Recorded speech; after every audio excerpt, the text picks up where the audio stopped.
first story comes from solo camping YouTuber Katie Romes, someone who goes out into the wilderness alone regularly. She knows what she's doing, so when she starts to feel uneasy, that means something. Katie ventured out solo into the woods and eventually came across a peaceful pond and even took a swim. It looked like the perfect trip.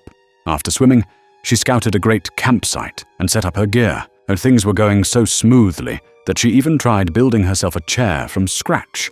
Classic solo camper energy. But then, she noticed she wasn't as alone as she thought. She could hear other campers somewhere in the trees nearby. Not close enough to see, but close enough to hear them and smell their cigarette smoke drifting through the woods. That detail alone is what gets me. You can't see them, but you know they're there. Now, Katie's experienced. She weighed it, decided they seemed harmless enough, and stayed. She finished her chair, cooked dinner, settled in, and climbed into her tent. Just after midnight, she wakes up. And these campers?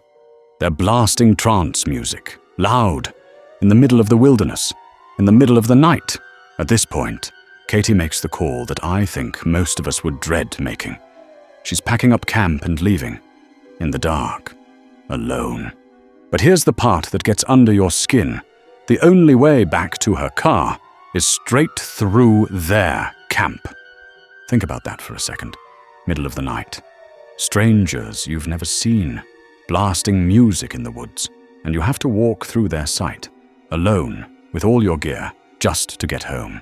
She made it, but the dread she described afterward, that feeling of just wanting to be anywhere but there, that's the kind of thing that sticks with you.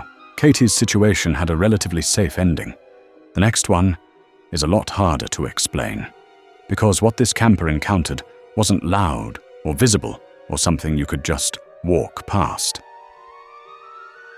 Dan's van life is a YouTuber who makes van camping videos. In May of 2023, after taking a 2-year hiatus due to serious shoulder surgery, Dan prepared to hit the road again with his dog, Cassie, to camp deep in Nebraska.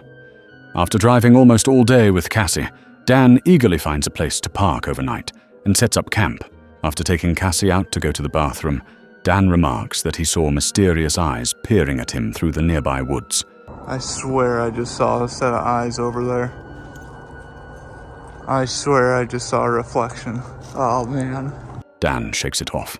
Exhausted and ready for bed, Dan and Cassie call it a night.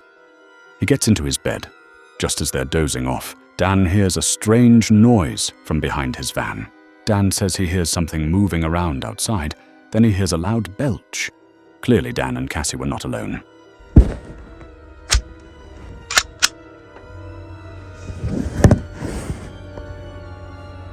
What's going on, bud? So I just woke up to the noise of something rutting around outside the van. Dan says he parked the van in a secluded area where they wouldn't be bothered. Someone must be trying to break in. The truth about van camping is it's not all peaceful. Many times you're fighting for your own safety against intruders trying to break in and steal your stuff. The YouTube channel Wandering Gypsy posted a disturbing camping encounter she experienced in southern Utah. She happily takes these journeys in her Jeep and genuinely enjoys the nature around her. After finding a good spot to park, she inspects her surroundings and assures herself she's completely alone. After scoping out the area, she feels confident that this is the perfect spot to camp in her Jeep. You can tell she's proud of her Jeep set up for her and her dog. This seems like another typical camp video. The Wandering Gypsy has apparently been dealing with a serial stalker. She firmly believes this is him.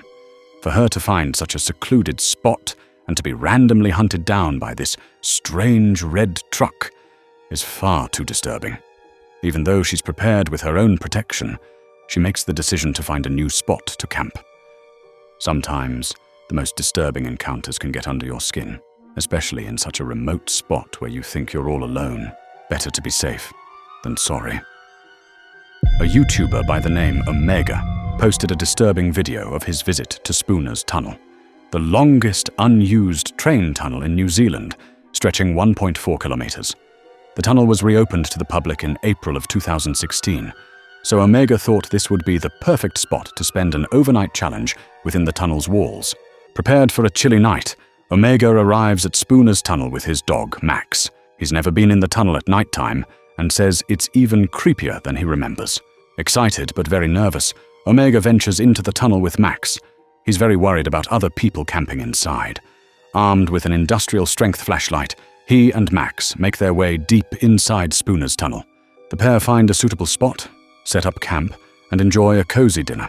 Omega takes a trip back to the mouth of the tunnel and checks the time. It's just past 10 p.m., and everything still seems perfectly safe. It's getting really late, so Omega decides to go back to his camp and try to sleep a bit.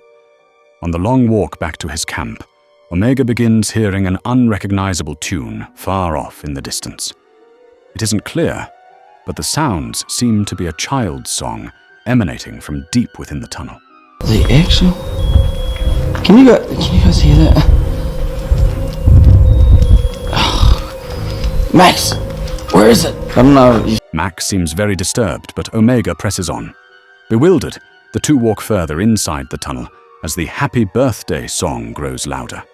As they approach the sound, they can clearly see it's coming from a toy placed in the middle of the walkway. Stunned by the events unfolding, Omega screams for anyone around. What is that? Max, what is that? Hello? Is there somebody here? That's just creepy as... What the hell is... In the video, Omega pans left and right, looking up and down the tunnel for answers. All of a sudden, from a manhole in the side of the tunnel wall, a stranger's face can be seen staring straight back at Omega. Genuinely surprised, Omega screams for Max, and immediately they make their exit toward the tunnel's entrance. What is that? Oh! Max! Hurry up! Max! Max! Get out!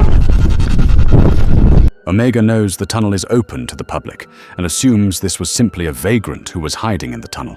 But Max never barked or gave any warning of anyone else nearby. It's safe to say, Omega will not be returning to Spooner's tunnel anytime soon. Every person in tonight's video thought they were ready. They had the gear, the experience, the plan. None of it mattered. The woods don't warn you, and as we've seen tonight, they don't always let you leave the same way you came in. If this video got under your skin, I've got something even darker waiting for you on my channel right now. Encounters that seasoned outdoorsmen couldn't explain. Click it, but don't say I didn't warn you. Subscribe and hit the bell so you never miss a new drop. I post fresh compilations every week. Stay safe, and whatever you do, don't go alone.